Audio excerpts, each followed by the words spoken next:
Oh, hai. Selamat datang lagi channel gue Bang IQ TV.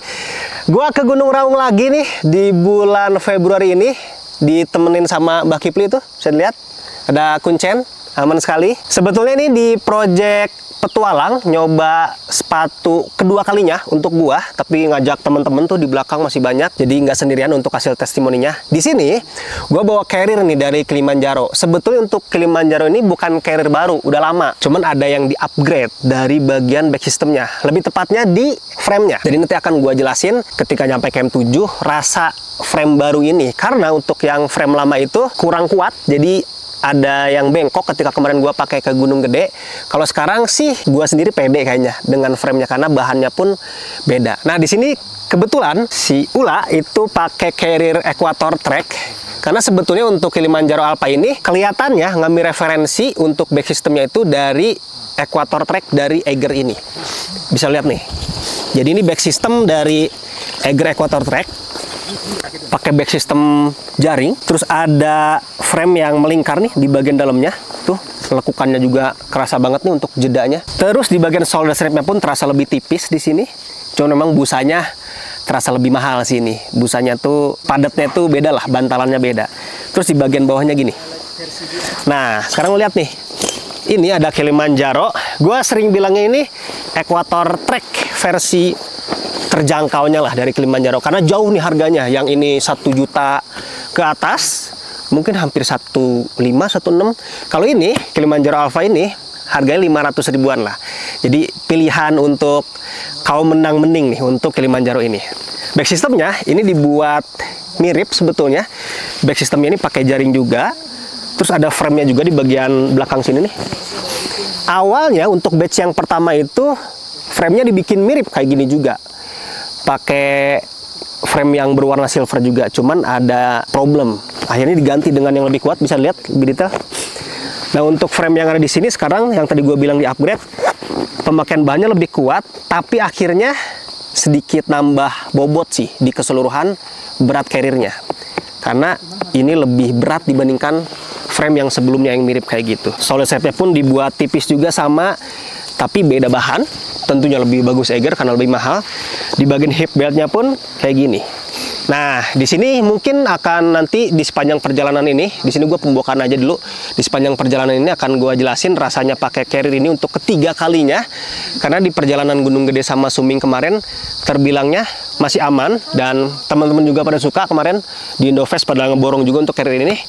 Cuman di sini gue pengen nge-update lagi frame yang diganti di sini. Rasanya pakai Kilimanjaro Alpha 50 liter ini yang upgrade version ini.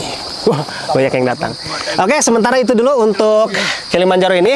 Nanti gue update mungkin di beberapa pos kalau emang ada yang kerasa. Karena sejauh ini masih nyaman aja. Nggak pedas walaupun tipis di bagian shoulder strapnya. Jadi masih terbilang aman. Nanti kita lihat sampai ke camp 7. Karena dari camp 4 ini ke camp 7 itu baru jalur yang benar-benar sulit. Karena lumayan curam lah. Oke, gue lanjut dulu. Nanti gue lanjut juga untuk pembahasan Kilimanjaro Alpha ini.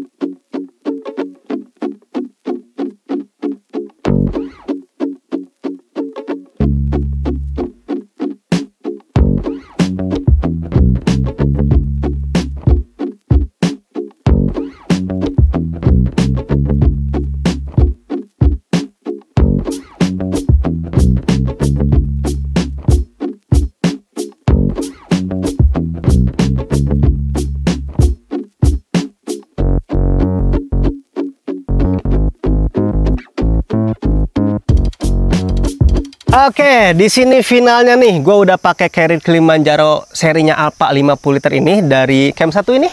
Naik ke camp 7 terus turun lagi ke camp 1 ini. Dan di sini gue akan ngasih hasil testimoni gue setelah pakai carrier Kilimanjaro Alpha ini. Kenapa ini di review lagi Bang? Kan udah pernah dipakai karena ada yang di-upgrade di bagian back sistemnya. Karena carrier ini tuh pernah gue pakai ke Gunung Gede. Terus pernah gue pakai ke Sindoro juga. Nah, ini ketiga kalinya nih. Nah, tinggal lu nanti cek aja, lihat aja masih sama nggak kelebihan kekurangan dibandingkan dengan Sindoro dan Gede tadi, karena ada videonya semua itu. Nah, sekarang gue akan ngasih testimoni khusus perjalanan di Gunung Raung ini, karena Gunung Raung ini terbilangnya sulit jalurnya, jauh, capek juga dari camp 1 ke camp 7-nya. Yang pernah kesini pasti ngerasain lah untuk capeknya kayak gimana ke gunung ini. Kelebihan yang pertama di bagian hip belt sini nih. Nah, di bagian hip beltnya ini, gua agak lupa waktu Sindoro atau gede itu ada keluhan atau enggak. Yang pasti pemakaian sekarang ini bagian paling gua suka. Ini bener-bener meluk banget. Karena memang ukuran untuk di lingkar pinggang gua untuk hip belt yang ada di carrier ini terbilangnya pas. Jadi gua nyaman di sepanjang perjalanan ini pakai carrier ini dipeluk oleh hip beltnya. Kelebihan yang kedua, gua heran deh. Ini kan tipis nih shoulder strapnya nih. Gua pakai ke gede, gua pakai ke Sindoro, dan sekarang gua pakai ke Raung, nggak ada keluhan sama sekali di shoulder strapnya ini. Ada beberapa orang yang khawatir akan pedas di sini, tapi enggak. Gue udah pakai di 3 gunung, aman banget untuk shoulder strapnya. Bahkan sampai sekarang turun pun nggak ada pegal sama sekali di bagian pundak sini dengan shoulder strap setipis ini. Kelebihan berikutnya masih di bagian back systemnya, karena di bagian back system ini ada yang diperbaharui yang tadi gue bilang nih. Ini kan si frame-nya itu lebih bagus sekarang dibandingkan yang gue pakai ke gede itu, ada yang bengkok di bagian silangan frame ini. Kalau ini tuh lebih kuat lah sekarang untuk frame-nya. Dan akhirnya sih ngasih kenyamanan yang enak juga di sepanjang perjalanan naik maupun turun. Tapi udah oke lah untuk Kilimanjaro memutuskan untuk mengganti frame yang ada di sini karena terasa lebih kuat, terasa lebih pede juga pakainya. Kalau yang batch pertama itu gue agak hati-hati ketika tahu bengkok di sini, ketika digencet itu. Hati-hati ketika nyimpen di motor. Kalau ini kemarin disimpan di depan motor ojek di sini aman banget, ketika dipakai aman banget, nggak ada keluhan sama sekali di bagian frame-nya. Kelebihan berikutnya yang berguna banget ketika kemarin gue nyampe ke camp 7 ya di sini sih. Walaupun ini umum ya untuk fitur yang ada di sini, ada quick access untuk gue mengeluarkan tenda. Ketika kemarin gue nyampe ke camp 7 itu, gue langsung mendirikan tenda karena posisi tenda itu gue simpen di paling bawah sini. Karena ada quick access, gue nggak perlu mengambil barang-barang yang di atas dulu karena tinggal ambil aja. Kebetulan gue pisahin juga untuk plastik antara tenda, sleeping bag, dan hydropack waktu itu. Dipisah dengan barang-barang yang di atas kayak pakaian ganti, jaket, dan lain-lain yang dipakainya nanti belakangan. Sekarang gue akan ngomongin kekurangannya. Kekurangan yang pertama itu di bagian ini nih. Tali dadanya kurang meluk karena memang udah pol nih, ketika gua mau kencengin lagi tuh udah maksimal. Jadi di bagian tali dadanya yang kurang memuaskan di sini, jadi kurang terasa meluk. Biasanya gua tuh yang nyaman itu si hip beltnya nyaman, pelukannya, shoulder strapnya nyaman juga, tali dadanya nyaman juga, pas gitu semuanya. Itu biasanya cakep tuh carrier tuh. Kemarin satu doang ini kurang, ini kurang meluk di bagian tali dada. Kekurangan yang berikutnya di bagian front pocketnya ini terasa sempit.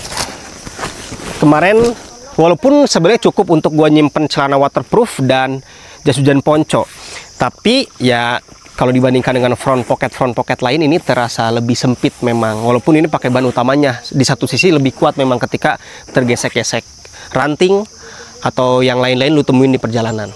Ya, yang pasti ini terasa sempit lah, paling barang-barang tipis doang yang bisa disimpan di front pocketnya. Kekurangan yang berikutnya di bagian sini nih. Nah, di bagian sini tuh tidak terlalu kerasa fungsinya.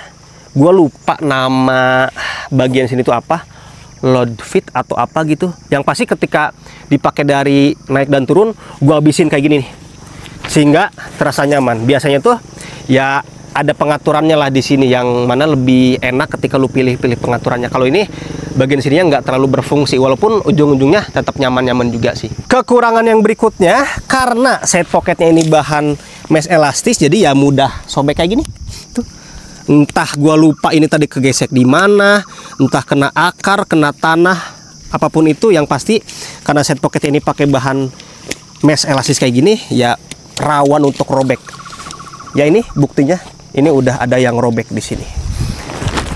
Oke, itu aja untuk kelebihan kekurangan tes ketiga kalinya untuk carrier Kilimanjaro Alpha 50 liter ini. Kalau emang lu suka dengan carrier ini, silahkan lu pertimbangkan aja. Udah gua cantumin untuk linknya di deskripsi video ini atau di keranjang YouTube di pojok kanan bawah. Kalau suka dengan video ini, silahkan di like sama di share. Kalau emang lu suka dengan channel ini, silahkan di subscribe aja. Assalamualaikum warahmatullahi wabarakatuh.